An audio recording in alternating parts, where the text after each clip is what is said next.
Oddly enough, Batman news in general, I guess from DC, has been pretty quiet. It's weird. You'd think it would be massive right now, you know?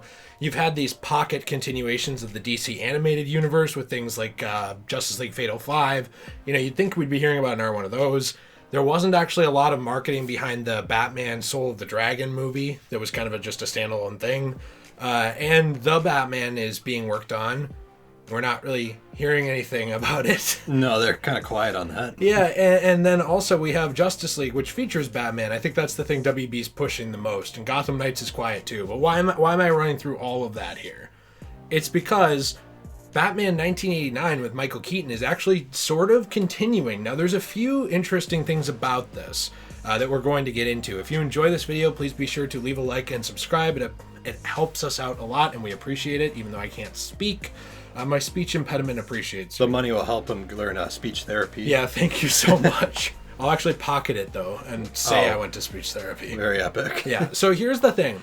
Batman 89 was sort of unceremoniously canned in a way, and you're going to say, well, what do you mean? You know, I mean, it got its movie, it got a sequel, everyone loved them. Not everybody, but a lot of people loved them. They liked Michael Keaton. They liked that universe, Jack Nicholson's Joker. There was a lot to like in that. However, then it continued with Batman Forever, which at the time was said to take place in the same universe, but felt very different.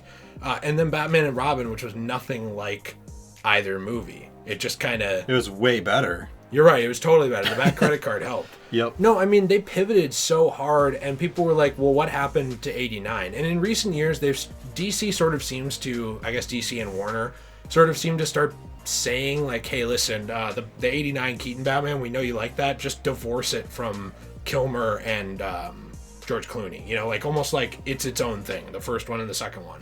We already know that Batman is going to come back in the Flash movie, which is going to be really weird. Yeah, I want to talk to you about that too in here, but this whole thing is about a comic book, because this story is continuing in a comic book series, which is going to start out digitally. I don't think the dates are actually that important, but really it's just called Batman 1989. It'll start out as digital on July 27th of this year in 2021, but after some of those chapters are out, they will start releasing physical comic books, 2 chapters at a time in a book, total of 6 issues physically, and then later on in October, I believe we will be getting a hardcover. This is a direct continuation of Batman Returns, so this is essentially a third Batman movie in paper form. So I wanted to talk to you, Nate. What do you think about this? How do you think this ties into The Flash? Do you think that this takes place then in that universe before he appears in The Flash? Because I don't really think they'd bring back Keaton for The Flash and make this, which we read they passed on for years. Apparently this was proposed back in like 2015 or 2016. And now as soon as they say he's coming back for The Flash, they're making this. These two things have to be at least somewhat connected, right? Like, yeah, I would think so. I mean... It's kind of, well, first of all, it's kind of weird to me that they're actually bringing back this old Batman universe, unless it had something to do with a future project, because it would be kind of weird to me. Like, it'd be like, what's the point? You know, unless they weren't trying to build on it at all. Like, it's like, oh yeah, we're just going to make a third movie, if you will. Yeah, round out a trilogy of 89. In comic book form, and then just leave it at that. Like, I think that'd be kind of weird. Well, what's weird to me is the timing, because they did say he's coming back for the Flash. We even saw that promotional picture of him standing behind the Ezra Miller Flash. Yeah, I think it's too much of a coincidence not to assume that they would connect in some way. Yeah. You know, whatever way that is, obviously I don't know, but... I would assume it'll just be world building. Like, probably. Hey, if you read this, maybe there's like a small reference or something, but other than that, you don't need it. They seem to not want to make movie fans have to read or do anything outside of that, because they know they won't. Right. I mean, look at Star Wars. Like, most fans are like, if you try to explain away the plot hole in a book, I'm not reading it. Right. So, I mean, with every franchise, there's always the hardcore fans that will do everything. Yeah. But then there's just like the casuals. There's nothing wrong with that, but yeah, you have to kind of market to both. Yeah. I think overall, though, I'm pretty excited about this, actually. Like, the 1989 Batman was really the first Batman thing, besides like the animated Justice League show. It was the first Batman media thing that I ever watched in my life. Mm-hmm. So, you know, and I always really liked it. I really liked Michael Keaton as Batman. I really liked the Joker. I even liked Danny DeVito's Penguin. Yeah. Even though he's kind of cringy at times. He's real weird. Yeah. But I don't know. I'm really excited that they're actually continuing it, because that was always something that was weird to me about Forever and Batman and Robin, was that there was a different Batman for both of them. And it did just feel off. Kind of like you said, it didn't really feel like it connected ever, but they always said it did. So I guess I'm kind of happy that they're actually continuing this Batman, because I think Michael Keaton did a really good job. Yeah. So I think there's a lot to build off of, if you will. Well, and speaking of that, I do want to quick read, this, and we'll include the source for this down below. But the actual quote from DC Comics is that this is continuing the twisted adventures of DC's Dark Knight from Tim Burton's seminal classic Batman movies. Batman 89 brings in screenwriter Sam Hamm, which, by the way, this is great because he was a screenwriter on Batman and Batman Returns. Yeah. I mean, other than Burton, if anyone knows that universe, Sam Hamm does. Right. And also they will bring in artist Joe, and I feel bad for messing up his name. I think it's Quinoa, but yeah, it could be, I don't know. it could be Quinones. So he worked on Dial H for Hero to pull in a number of threads left dangling by the prolific director. I can't read from here at all. The Gothic. Can you read from here? Why don't you read it? The Gothic mentality behind the world, while still rooted in a sense of realism, helped inform many fans' first impressions of the Dark Knight's Gotham. In the new Batman 89 comic, Hamm and Quinoa will help usher in the return of Selina Kyle's Catwoman and will debut a new Robin. Plus, Quinoa has a vision for Harvey's Two-Face that is as close to movie magic as a comic can get. Well, you pointed out, hopefully it's not close to the movie magic of Batman Forever. Hopefully it's not that one. But no, so, yeah, by the way, that was a struggle. I have really bad eyes, so I'm glad you stepped in here to help. Yeah, my 20/20 vision help will the help disabled. you out there. Thank you. I can't read at all from here, man. I was struggling real bad. But I do think it's interesting they're doing their own Robin version in this. So I don't know how that'll work, because this Batman was always very solitary, like that Keaton Batman. Very, I don't know, didn't want to trust or work with anyone, really. Right. So I wonder how they'll, work Robin into that and make it feel organic. And then is there going to be any reference to Robin in the Flash movie? We don't know, but that could be really interesting. Yeah, I kind of wonder what they're going to base that Robin off of, because, I mean, I get these movies aren't the same at all, but I kind of can't help but think of the Chris O'Donnell Robin, and maybe, I don't know, maybe they would base it off of him somehow, just because he is technically kind of in that universe, although I guess they're not anymore, but I am interested to see about Robin. And then the Selina Kyle, that's just Michelle Pfeiffer's that's Michelle Pfeiffer's Catwoman, So, who was really good, I thought. Yeah, she was good. I loved her. I really like Anne Hathaway, too, but to me, Anne Hathaway didn't feel as much like actual Catwoman. She just kind of felt like a weird... She just felt like a good character. She felt like a weird version of, that character for Nolan. Kind of like how he changed a lot of stuff. Now, not to say Tim Burton didn't. He did, too.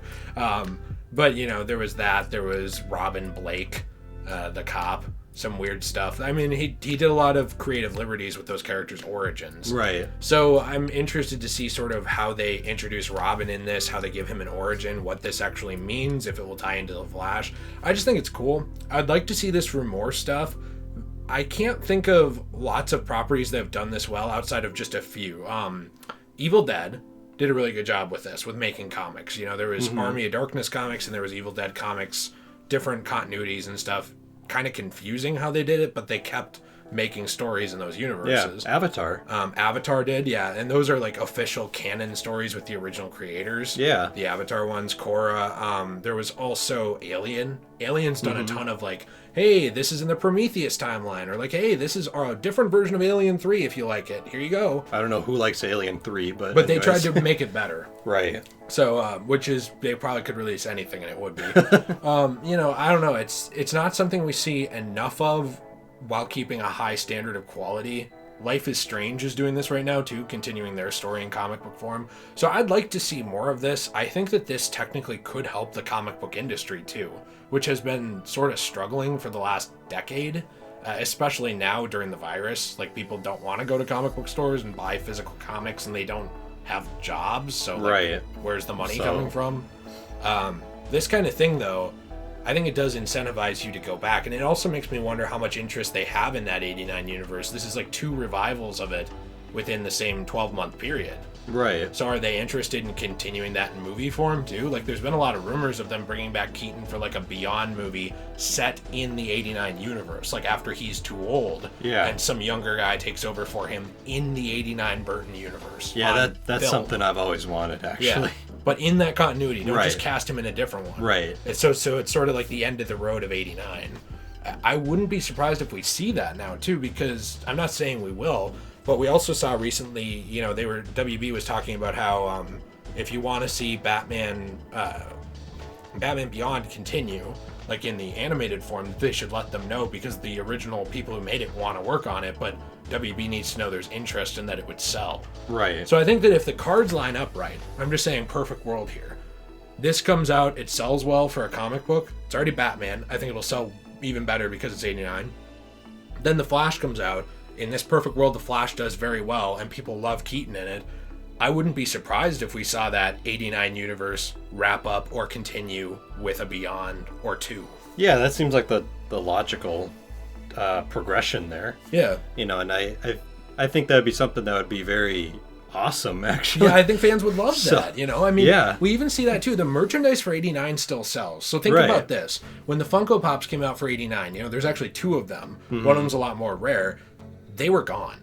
Right. People bought them immediately because they were like, ooh, Michael Keaton Batman. Yeah, Gone. I wanted one and I never got one. Yeah, Jack Nicholson Joker, gone. Just flew off the shelf. Yep. You know, so I think that they know that there's interest in this Batman, and I also wouldn't be surprised at some point.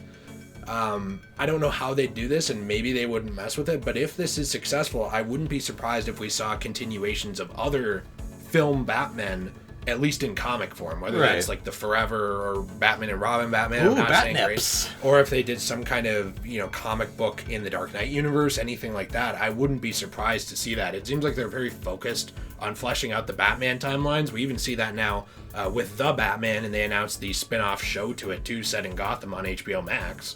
So they're doing this a lot. I think they're really Right. just trying to go in on Batman right now, which Yeah. makes sense because he sells a lot. Right. Yeah, I don't know. I mean, I'm pretty excited for it too. I think that I'm definitely interested in seeing kind of what story they tell. Mm-hmm. And I guess some things I want to see in it is I really want it to be just as dark as Batman 89 and Returns were.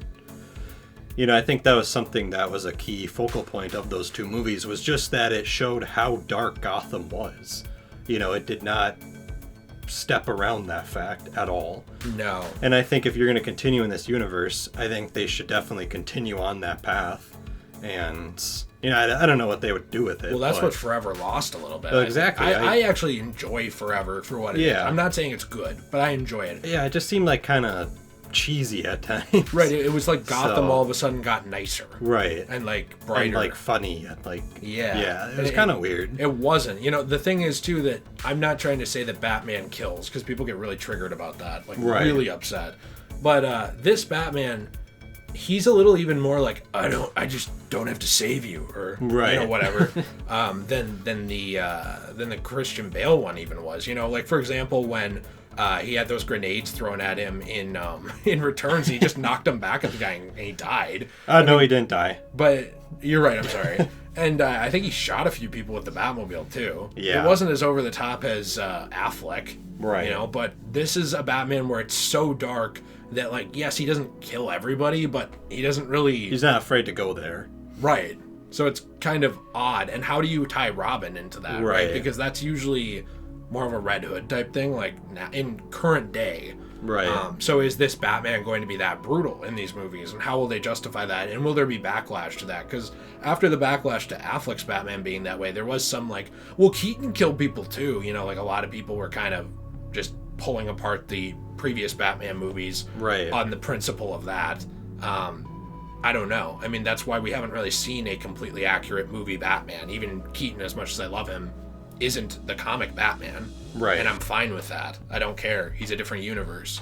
So I'm just interested to see the total reception, story, how this sells and how it will impact DC's film future, if even, because comics are way smaller than the films. You know, that's kind of the main thing I want to see. Is I still want to see a continuation of that universe and the darkness to it. And I'm not saying it has to be like a serial killer, but it's like, you know, I don't want it to be like happy and like funny. Right, you don't want to tone down. Right.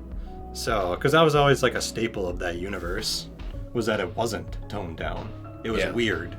Yeah, it was very. It was kind of creepy. Well, that's the question: is how do you do very Burton without Burton? You know, I don't think Burton is involved in this comic at all. Because maybe Tim Burton changed his name to Sam Ham. He didn't. I'm pretty sure. Oh, okay. He's a big Dr. Seuss fan. Sam Ham. Yeah, I don't know.